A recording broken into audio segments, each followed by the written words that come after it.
और किसी से ना मांगे। नबी करीम सल्लल्लाहु अलैहि वसल्लम की हदीस है, आपने फरमाया कि अगर तुम्हारे जूते का तस्मा भी टूट जाए वो अल्लाह से मांगो। बड़ी से बड़ी चीज भी अल्लाह से मांगो, छोटी से छोटी चीज भी अल्लाह से मांगो। कुछ भी हो जाए सबसे पहले अल्लाह से दुआ करो कि अल्लाह ये मुझे अता फरमा दे, छोटी चीज हो बड़ी चीज हो। तो अल्लाह ताला पसंद करता है, इसीलिए दुआ मांगना इबादत है। आप दिल खोल के जितनी चाहे दुआएं मांगना चाहें आप मांगे। अगर हमें एहसास हो जाए ना इस बात का कि दुआ इबादत है, आप यकीन करें हम चाहें हमारा हर सांस दुआ में ही निकले। बस इतनी बड़ी अहमियत है दुआ मांगने की। अब मैं आपके सामने एक हदीस भी पेश करता हूं और उससे पहले एक बात बयान करता हूं कि हम सब चाहते हैं कि हमारे पास कोई ऐसी वजीफा हमारे सामने आ जाए, कोई ऐसे अल्फाज हमारे पास आ जाएं जिनसे अगर मैं अल्लाह को पुकारूं तो मेरे मसले हल हो जाएं।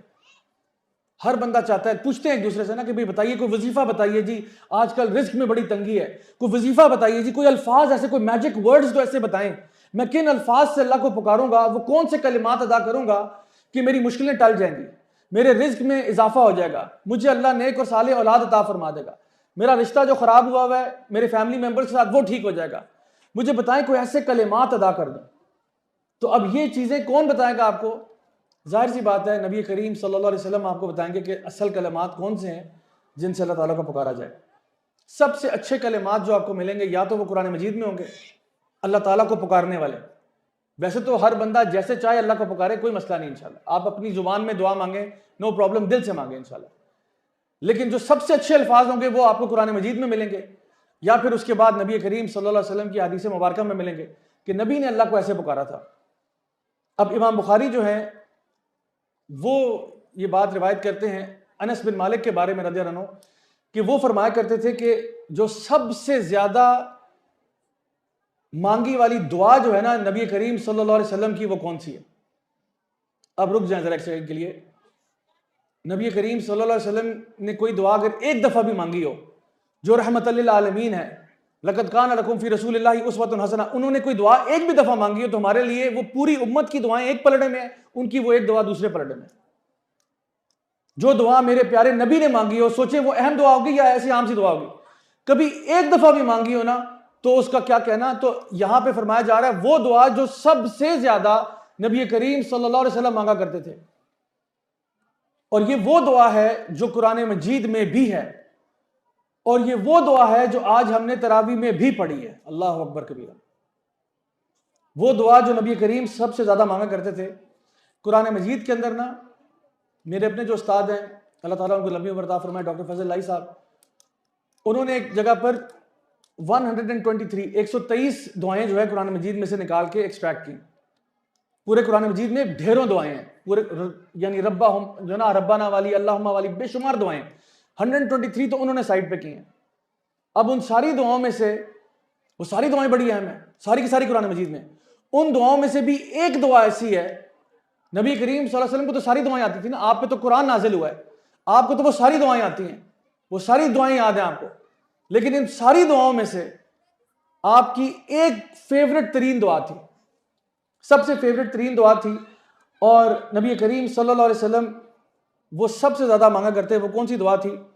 वो थी रब्बना आतिना फिद दुनिया हसना व फिल आखिरति हसना व क़िना अज़ाबन नार। ये वो दुआ है जो नबी करीम सल्लल्लाहु अलैहि वसल्लम सबसे ज्यादा मांगा करते थे। अब आप सोचें कि ये वो दुआ जो नबी करीम सबसे ज्यादा मांगा करते थे, ये कोई अहम दुआ है या कोई अहम दुआ नहीं है? जारी बात है, तो बहुत अहम दुआ है।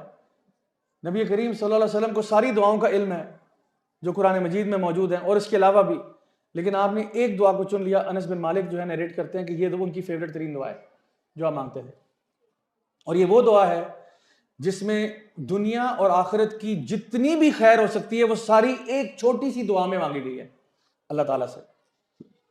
अब असल बात यह कि इस दुआ का माना क्या है। माने के बारे में हमारे मुफस्सिरीन ने बहुत कुछ कहा है, लेकिन मैं आपके सामने इसको ब्रेक डाउन करके हाफिज इब्न हजर, बल्कि हाफिज इब्न कसीर जो हैं रहीमहुल्लाह, उन्होंने जो मेंशन किया वो आपके सामने बयान करता हूँ। क्योंकि आप कहते हो रब्बाना आतिना फिद दुनिया हसना, या अल्लाह हमें दुनिया में से खैर चाहिए सारी, व फिल आखिरत हसना, और आखिरत की खैर चाहिए, वक़िना अज़ाबन नार, और हमें अज़ाब जहन्नम से, अज़ाब नार से बचा ले। अच्छा, इसका जो पहला पार्ट है रब्बाना आतिना फिद दुनिया हसना, इसके बारे में हाफिज इब्न कसीर जो हैं रहीमुल्लाह इरशाद फरमाते हैं कि 9 चीजें हैं जो दुनिया से मांगी जा रही हैं इस दुआ के अंदर, और ज्यादा भी हो सकती हैं। 9 उन्होंने बयान किए हैं। अब ये गिनते जाएं, नोट करते जाएं कि जब आप कहते हो ना रब्बाना आतिना फिद दुनिया, आप क्या मांग रहे होते हो अल्लाह ताला से? सबसे पहले वो मेंशन करते हैं, ये उनकी बात है, मेरी बात नहीं है। वो कहते हैं सबसे पहले जो आप मांगते हो, आप अल्लाह ताला से आफियत की दुआ मांगते हो। अल्लाहुम्मा इन्नी असअलुकल अफ़्व वल आफिया फिद दुनिया वल आखिरा, यानी आप कहते हो या अल्लाह मुझे आफियत दे दे, खैर व आफियत चाहिए, मुझे भलाई चाहिए, मुझे खैर चाहिए, मुझे गुडनेस चाहिए अपनी जिंदगी में। सबसे पहली चीज जो आप मांगते हो वो आफियत है, नंबर 1। नंबर 2, आप मांगते हो मुझे एक स्पेशियस घर चाहिए, एक सफिशिएंट घर चाहिए, एक ऐसा घर चाहिए जिसमें मैं और मेरा कुंभा आराम से रह सके, हमें कोई तंगी ना हो। दूसरी चीज आप मांगते हो घर की दुआ होती है, इसके अंदर घर की दुआ मौजूद है। तीसरी चीज बताते हैं, एक खूबसूरत बीवी या एक ऐसा शोहर जो आपको बहुत प्यारा हो, यानी आप अपने नेक स्पाउस की दुआ मांगते हो कि या अल्लाह मुझे एक नेक और साले और अच्छा, वो जो मेरे लिए, जिसको देख के मैं खुश हो जाया करूं। बीवी हो तो बीवी को देख के मैं खुश हो जाऊं। बीवी अगर दुआ करती है तो वो ये सोचे कि मैं अपने शोहर को देखूं तो मैं खुश हो जाऊं, ये मेरा बिलवेड हो, तो आप उसकी भी दुआ कर रहे होते उसके अंदर। तीसरी चीज, आप अच्छे और कुशादा रिज्क की दुआ करते हो कि अल्लाह मेरे रिज्क में फरावानी अता फरमा, मेरा रिज्क अच्छा हो जाए, रिज्कन तय्यबा, तय्यब रिज्क भी हो और कुशादा भी हो और खूब भी हो और मुझे वो सैर कर दे, ऐसा रिज्क होना चाहिए। नंबर 5, आप उसमें बेनिफिशियल नॉलेज की दुआ करते हो, इल्म नाफिया की दुआ करते हो कि अल्लाह मेरे इल्म में इजाफा फरमा, मुझे ऐसा इल्म दे जो मेरे फायदे का हो, ऐसा इल्म ना हो जो मेरे फायदे का ना हो। ये ना हो कि मैं एक पढ़ा लिखा जाहिल बन जाऊं, ये ना हो कि मैंने डिग्रियां तो बड़ी की हुई है, मास्टर्स बैचलर्स वगैरह, लेकिन मैं अपने माँ बाप के साथ बदतमीजी करता हूं। तो फिर लानत है ऐसे इल्म के ऊपर जो आपको माँ बाप का नाफरमान कर दे, लानत है ऐसे इल्म के ऊपर जो आपको आपके अल्लाह से दूर कर दे। आप अपनी तरफ से बहुत बड़े इंटेलेक्चुअल बन रहे हैं, बहुत बड़े कह रहे हैं कि जी मैं तो बड़ा अल्लामा हूं, लेकिन असल में आप कुछ भी नहीं, आप जाहिल हैं। तो इल्म नाफिया, इसमें अल्लाह ताला से इल्म नाफिया की दुआ की जा रही है। नंबर 6 पे नेक और साले अमाल की दुआ की जा रही है कि मेरे अमाल अच्छे हो जाए, मेरे अमाल नेकियों वाले हो जाए, मैं अच्छे काम करूं, अच्छे अमाल करूं जिससे दुनिया वालों को भी फायदा हो और मुझे भी फायदा हो। नंबर 7, एक अच्छी सवारी की दुआ भी इसके अंदर मौजूद है कि मेरी सवारी जो है वो कंफर्टेबल सवारी हो, चाहे वो जमाने में कोई घोड़ा होता हो या ऊंट होता हो या आज कोई गाड़ी या मोटरसाइकिल या कुछ भी होता हो, मुझे एक कंफर्टेबल सवारी चाहिए। ये सवारी का सवाल भी है। नंबर 8, ये कि लोगों की जुबानों पे उस इंसान का खैर का तज़किरा आ जाए, लोगों की जुबानों पे उस बंदे की तारीफ आ जाए, लोगों की जुबानों पे उस बंदे के लिए खैर की बात आ जाए।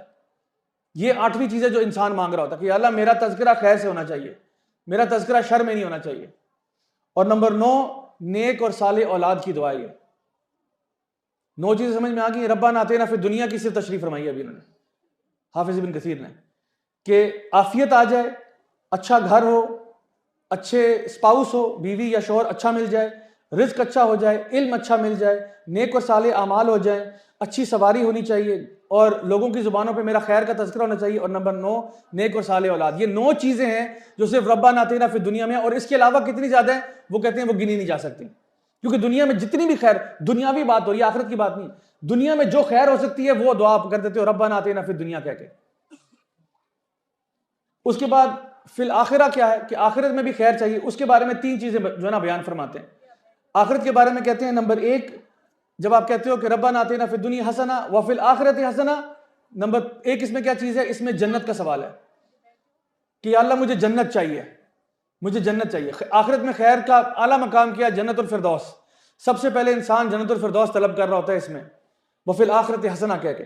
दूसरा, वो तमाम क्वालिटीज मेरे अंदर आ जाएं जो जन्नती लोगों की होती हैं, वो तमाम क्वालिटीज मेरे अंदर आ जाएं जो जन्नती लोगों की हुआ करती हैं, कि मेरे दिल में इत्मीनान आ जाए, या अय्युहा नफ्सुल मुतमइन्ना इरजी इला रब्बिकी रादियतम मर्दिया, मेरे दिल में इत्मीनान आ जाए, मेरा दिल रिलैक्स हो जाए। जन्नत वाला बंदा रिलैक्स ही नहीं होगा तो क्या होगा?